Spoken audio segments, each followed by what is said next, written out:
నమస్కారం అండి. This is #you. Ugadi పండగ వస్తుందంటే ప్రతి ఒక్కరికి కొత్త సంవత్సరం మొదలవుతుందని ఆనందంగా ఉన్నారు. కానీ ఆంధ్రప్రదేశ్లో పొలిటీషియన్స్కి మాత్రం కొత్త ఉత్సాహం కొంతమందికి నిరుత్సాహం మిగిల్చేటట్టుగా కనిపిస్తుంది. మనం అబ్జర్వ్ చేస్తే ఇప్పుడు ఏపీ క్యాబినెట్ ఎక్స్పాన్షన్ ఉగాది అయిన ఒక వారం రోజుల్లోపు జరుగుతుంది అని చెప్పిన ఊహాగానాలు చాలా విస్తృతంగా ప్రచారంలో ఉన్నాయి.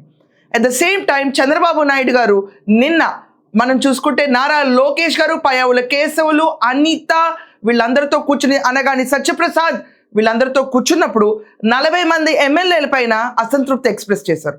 వాళ్ళ పనితీరు అవనండి, ఏదన్నా అవనండి, ఈసారి పార్టీ గెలవటం ఇంపార్టెంట్, ఎవరి ఇండివిజువల్ అభ్యర్థి కోసం పార్టీని బలేయటం మాత్రం జరగదు అని చాలా స్టర్నెస్గా ఉన్నారు. చంద్రబాబు నాయుడు గారు ఎప్పుడూ లేనిది నిన్న చాలా సీరియస్ వార్నింగ్ ఇచ్చారు.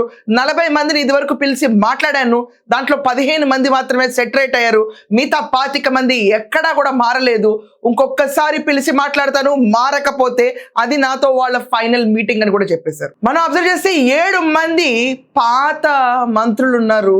అంటే చంద్రబాబు నాయుడు గారి సిలబస్కి వ్యతిరేకంగా ఈసారి మనం అప్రాక్సిమేట్గా చూసుకుంటే 25-26 మంది మంత్రులు ఉన్నారు ఈరోజు ఆంధ్రప్రదేశ్లో. దాంట్లో కేవలం 7 మాత్రమే ఇయర్స్ చాలా పాతకాలపు మనుషులు ఉన్నారు. కానీ కొత్త ట్రెండ్, యువ రక్తానికి స్కోప్ ఇచ్చి ఫ్రెషర్స్, న్యూ కమర్స్కి మంత్రి పదవులు ఇచ్చారు ఈసారి. ఇది యూజువల్గా చంద్రబాబు నాయుడు గారి ట్రెండ్ కాదు. చంద్రబాబు నాయుడు గారి ట్రెండ్ ఎప్పుడు విశ్వాసంగా పార్టీ కోసం ఏళ్ల తరబడి పనిచేసిన వాళ్ళకి, అట్ ద సేమ్ టైం ఆయన ఇంప్రెస్ అయిన క్యాండిడేట్స్కి మాత్రమే మంత్రి పదవి దక్కుతుంది. ఈసారి ఆ ట్రెండ్ కొంచెం భిన్నంగా వెళ్ళింది. ఇదంతా కాకుండా ఫ్రెషర్స్కి టికెట్స్ కూడా ఎక్కువ ఇచ్చారు ఈసారి. ఇచ్చిన తర్వాత 40 మంది పైన ఆయన చాలా అసంతృప్తిగా ఉన్నప్పుడు దాంట్లో 25 మందిని ఇంకా మారలేదు, మీరు మారకపోతే నేను ఊరుకోను అని సీరియస్ వార్నింగ్స్ కూడా ఆయన జారీ చేశారు. చంద్రబాబు నాయుడు గారు కలెక్టర్స్ని కూడా మీరు ఫ్రెష్గా రెడీ అయ్యి వచ్చి ప్రతిరోజు మీటింగ్ కూర్చుంటే సరిపోదు, నేను చెప్పిన ప్లాన్స్ అన్ని ఇంప్లిమెంట్ చేయాలి, పల్లెల్లో తిరగాలి, ఒక రాత్రి బస చేయాలి, వాళ్ళ కష్టాలు తెలుసుకోవాలి, ఇదేం లేకుండా పనితీరు ఉంటే కుదరదు అని కూడా సీరియస్ వార్నింగ్ ఇచ్చారు. ఈరోజు ప్రతి ఒక్కళ్ళు ఆలోచిస్తుంది ఒకటే, ఏపీ మంత్రి పదవి క్యాబినెట్ ఎక్స్పాన్షన్లో ఒకే ఒక్క స్థానం ఉంది, ఆ ఒక్క స్థానం ఎవరికి వెళ్తుంది, లేకపోతే ఉన్న మంత్రుల్లో ఎవరెవరిని తీసేయచ్చు, తీసేస్తే ఎవరెవరికి కేటాయించవచ్చు. ఈ విషయంలో మనం క్రిస్టల్ క్లియర్గా ఆలోచిస్తే మనకి రైట్ నౌ ఆలోచిస్తే ఆస్పిరెంట్స్ లిస్ట్లో ఎవరెవరైతే మాకు షూర్గా మంత్రి పదవి తగ్గుతుంది అనుకున్న వాళ్ళలో మనం ఆలోచిస్తే యార్లగడ్డ వెంకట్రావు గారు గన్నవరం నుంచి ఉన్నారు. ఆయన మొట్టమొదటిసారి క్యాబినెట్లోనే స్థానం దక్కుతుంది నాకని అనుకున్నారు. కానీ లాస్ట్ టైం అనౌన్స్ అయ్యాక డిసప్పాయింట్మెంట్తో బయటకు వెళ్ళిపోయానని కూడా చాలాసార్లు చెప్పారు. So Yarlagadda Venkatrao from Gannavaram, he is one of the aspirant. Raghurama Krishnaraju గారు కూడా చాలా సీరియస్గా ఆయనకు మంత్రి పదవి వస్తుంది అనుకున్నారు. కానీ ఆయన స్పీకర్ అయిపోయారు, డిప్యూటీ స్పీకర్ అయ్యారు ఇప్పుడు. అండ్ గంటా శ్రీనివాసరావు గారు, ఈయనకు కూడా ఇప్పుడు ఆస్పిరేషన్ లిస్ట్లో ముందున్నారు. ఈసారి మంత్రివర్గ క్యాబినెట్లో ఆయనకి స్థానం ఉంటుందేమో, షఫలింగ్ జరుగుతుందేమో అని ఆశిస్తున్నారు. దీంట్లో మనం చూసుకుంటే పత్తిపాటి పుల్లారావు గారు, అలాగే గోరంట్ల బుచ్చయ్య చౌదరి గారు, బండారు సత్యనారాయణ గారు, సోమిరెడ్డి చంద్రమోహన్ రెడ్డి గారు, దాని తర్వాత చింతమనేని ప్రభాకర్ గారు, ధూళిపాల్ నరేంద్ర కుమార్, కోన రవికుమార్, తంగిరాల సౌమ్య, వీళ్ళందరూ కూడా క్యాబినెట్లో వాళ్ళ స్థానం కన్ఫర్మ్ అవుతుందన్న ఎక్స్పెక్టేషన్స్లో ఉన్నారు.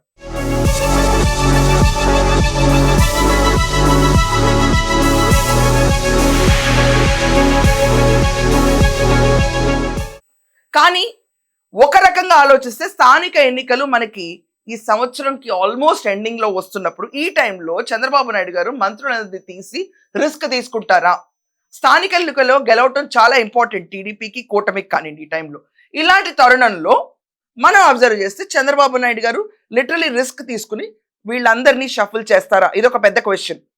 ఈ పెద్ద క్వశ్చన్ని మనం బ్రూజప్ చేస్తే చంద్రబాబు నాయుడు గారు అసంతృప్తిగా ఉన్నాం కొంతమంది పనితీరు పైన అని కూడా బయట క్రిస్టల్ క్లియర్గా ఓపెన్ స్టేట్మెంట్స్ ఇస్తున్నారు. మంత్రులు అవనండి, ఎమ్మెల్యేలు అవనండి, ఆఖరికి కల్తీ లడ్డూ గురించి అవనండి, ఇందాపూర్ డైరీ గురించి డీవియేషన్ టాక్టిక్స్ వస్తున్నా ఎవరు సరిగ్గా ఎండలేకపోతున్నారని అసంతృప్తి కూడా ఆయన ఎక్స్ప్రెస్ చేస్తారు. ఇంత అన్రెస్ట్ మూమెంట్ ఆయనకు ఉన్నప్పుడు ఈసారి పిలిచి మాట్లాడి తర్వాత ఎమ్మెల్యేలు మాట వినకపోతే 25 స్థానాల్లో కొత్త మంది క్యాండిడేట్స్ని తీసుకొచ్చి పెట్టడం తథ్యం. చంద్రబాబు నాయుడు గారికి పనితీరు నచ్చకపోయినా, ఆఖరికి క్యాడర్ హ్యాపీగా లేకపోయినా ఆ ప్రాంతాల ఎమ్మెల్యేని తీసేయటం తథ్యం. మినిస్టర్లు ఎవరండి, ఎవరైనా వాళ్ళ పనితీరు కానీ ట్రాన్స్పరెన్సీ వే ఆఫ్ వర్కింగ్ కానీ లేకపోతే వాళ్ళని రీప్లేస్ చేయటం తథ్యం. ఎందుకంటే ఈ రోజు బాబు గారు క్రిస్టల్ క్లియర్ గా మొట్టమొదటిసారి ఒకే స్టాండ్ మీద ఉన్నారు. పార్టీయే ఇంపార్టెంట్ ఇక్కడ, క్యాండిడేట్ కానే కాదు. క్యాండిడేట్ పనితీరు బాగుంటేనే పార్టీ బాగుంటుంది, ప్రజలు బాగుంటారు, సంక్షేమ పథకాలు వెళ్తాయి. అప్పుల్లో ఉన్న ఆంధ్రప్రదేశ్ లో కూడా సంక్షేమ పథకాలను అమలు చేస్తున్న చంద్రబాబు నాయుడు గారికి ఈ మాత్రం ఫ్రస్ట్రేషన్ కామన్. మనం అబ్జర్వ్ చేస్తే ఆంధ్రప్రదేశ్ లో క్యాడర్ కొంచెం నిరుత్సాహంగానే ఉన్నారు. సంక్షేమ పథకాలు టైంకి అందుతున్నాయి, అభివృద్ధి కనిపిస్తుంది, కానీ ఎమ్మెల్యేల పనితీరు పైన మాత్రం నిరాశ నిస్పృహ చాలా ఉంది. ఇంతమంది ఆస్పిరెంట్ లిస్ట్ ఇప్పుడు ఉంది. ఈ ఆస్పిరెంట్ లిస్ట్ లో చంద్రబాబు నాయుడు గారికి మక్కువ ఎవరు? ఎట్ ద సేమ్ టైం ఈసారి కేబినెట్ ఎక్స్పాన్షన్ లో హైయర్ సే ఉండేది మాత్రం నారా లోకేష్ గారికి అని క్రిస్టల్ క్లియర్ గా అర్థమవుతుంది. చాలా మంది కొత్తగా వచ్చిన ఎమ్మెల్యేలు చంద్రబాబు నాయుడు గారిని కలిసి రావటం కంటే లోకేష్ గారితో పిలిపించుకుని వచ్చుంటే మాకు ఫస్ట్ టైంలోనే కన్ఫర్మ్ అయిపోయేదని మాటలు కూడా గుసగుసల్లో మాట్లాడుతున్నారు. Importance of Nara Lokesh Telugu Desam party next level కి చేరిపోయింది. ఇదంతా కాకుండా నాగబాబు గారికి, జనసేన నుంచి ఉన్న నాగబాబు గారికి కూడా మంత్రి పదవి ఇస్తా అని చెప్పి అగ్రిమెంట్ కూడా రాశారు చంద్రబాబు నాయుడు గారు. మరి ఆయన కూడా ఈసారి ఎక్స్పాన్షన్ లో ఉన్న ఒక్క స్థానం ఆయనకి ఇస్తారా, లేకపోతే రీషఫ్లింగ్ లో కొంతమందిని తీసి వీళ్ళని ఉంచుకుంటారా, కొత్త వాళ్ళని పెడతారా, లేకపోతే ఎగ్జిస్టింగ్ వాళ్ళని ఆయనతో పాటు ప్రమాణ స్వీకారం చేసిన 26 మందిని కంటిన్యూ చేస్తారా? ఒకవేళ మార్చితే ఉగాది తర్వాత మారుస్తారా, లేకపోతే స్థానిక ఎన్నికలు అయిపోయిన తర్వాత మారుస్తారన్నది ఖచ్చితంగా వేచి ఉండాలి. కానీ బయట గట్టిగా వింటున్న రూమర్స్ ప్రకారం ఏంటంటే ఉగాది తర్వాత ఖచ్చితంగా క్యాబినెట్ ఎక్స్పాన్షన్ ఉంటుంది అండ్ చాలా మందికి రీషఫలింగ్ జరుగుతుంది అని. సో మీ అందరి దృష్టిలో ఈసారి క్యాబినెట్ లో ఈ ఎవరెవరికి స్థానం దక్కుతుంది, ఈ ఎవరికి నాకౌట్ ఉండబోతుంది? అండ్ ఆయన చెప్పిన 25 మంది ఎమ్మెల్యేలు, 40 మంది ఎమ్మెల్యేలు, 25 మంది ఎమ్మెల్యేల పనితీరు బాలేదని ఆయనకైనా గుస్సాగా ఉన్న ఎమ్మెల్యేలు ఎవరు, వాళ్ళ పేర్లు ఏంటో మీకు ఐడియా ఉంటే వాటిని కూడా కమెంట్స్ లో గట్టిగా రాయండి. ఇదంతా కాకుండా మీరు అబ్జర్వ్ చేస్తే ఈసారి లోకేష్ గారు చెప్పిన వాళ్ళే క్యాబినెట్ లో స్థానం పొందుతారా? ఈ పర్టికులర్ పర్స్పెక్టివ్ గురించి కూడా మీ ఒపీనియన్ కమెంట్స్ లో రాయండి. That's all for now. Thank you.